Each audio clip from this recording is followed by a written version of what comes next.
If you enjoy this video, hit the like button, subscribe to my channel, and don't forget to hit the bell for notifications.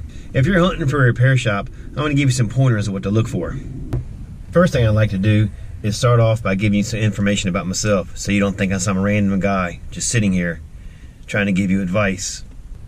We've been in business a little over 76 years. My father bought it from his father. I bought it from my father. And one of the reasons we've been successful over the years is we've treated our customers fairly. We don't overcharge them. We don't jack the prices up. We're just fair with our customers. That being said, let's get into the video. Now that you got a little bit of history on me, I'm going to teach you what to look for. So when you go to look for a shop, you can find somebody that's trustworthy, somebody you can build a relationship with, and they're there for you whenever you need some help. One of the first things we're going to start with is stay away from new car dealerships. They're overpriced and overrated.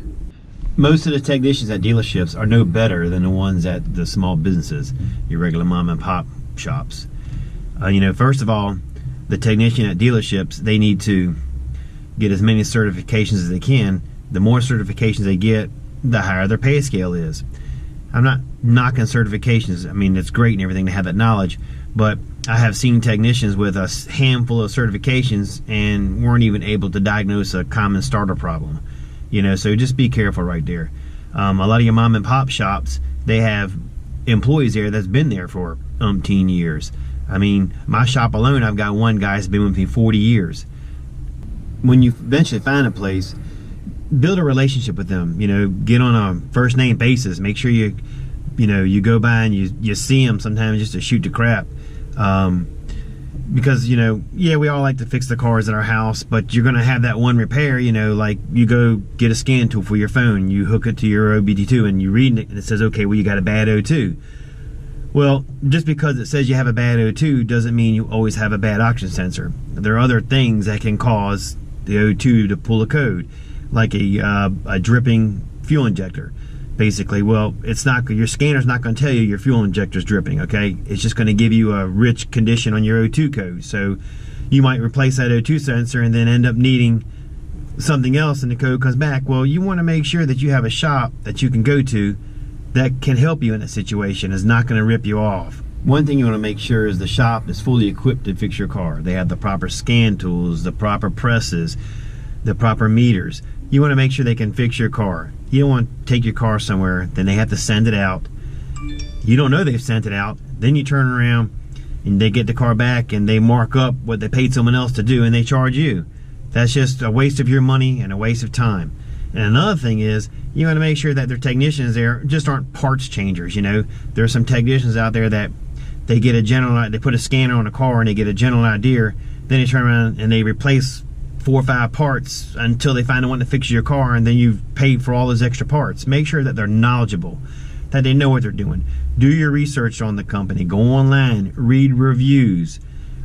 When you read the reviews, and take this for what it's worth, you got to go through all the reviews. You can't take every review for face value, because I'm gonna tell you right now, some people, they'll just lie. They'll flat out lie on a review and you don't know what to believe and what not to believe. So you got to read each one and you got to determine, is it an honest review or is it a bullcrap review. I'm gonna tell you a true story on this happened to me on one of the reviews. There was a customer who said he came to my garage and he said, in his review he wrote, I talked to the owner, he was disrespectful to my wife. While my wife was standing there, he said in the review that there was a employee in the shop who was yelling out rude gestures and making all kinds of bad sounds and just yelling out bad things. Well, I know it's a bull-faced lie, because at the time that he said he was there and at the review, it was me, I'm the owner, and I know I've been in business 76 years by being respectful, not disrespectful. And my employee he was talking about, he's deaf and he can't talk.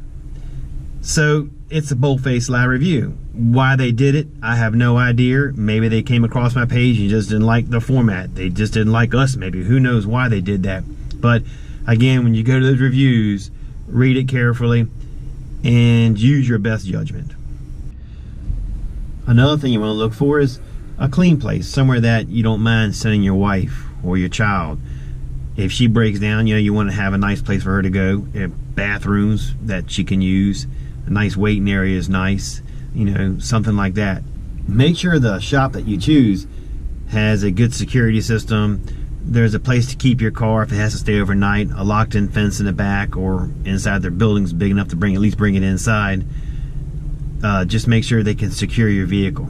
You know, just remember, you are their customer. They should cater to you, whether it's picking you up or dropping you off or just offering you a cup of coffee. Using this information, it's going to take a lot of stress off you when you're hunting for a shop.